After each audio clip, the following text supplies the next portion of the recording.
push is a similar concept to pop, but in the reverse. So instead of popping off an element, we're going to push on an element to the end of the array. Here we have colors again, the same array, red, blue, and green, and then we're going to push yellow onto it.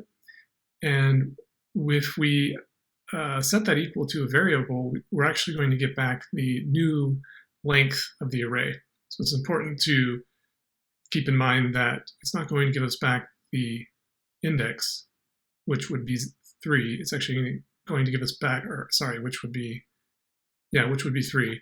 It's actually going to give us back the length, which is 4. And then we can look at the array again to see that it's there. And sure enough, it's there. And once again, this mutated the array. So it didn't create a brand new array. It actually just mutated the one that we operated on.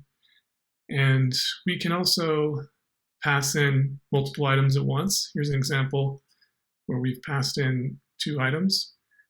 And the length is now 6. And here we can confirm that by canceling that out. 1, 2, 3, 4, 5, 6.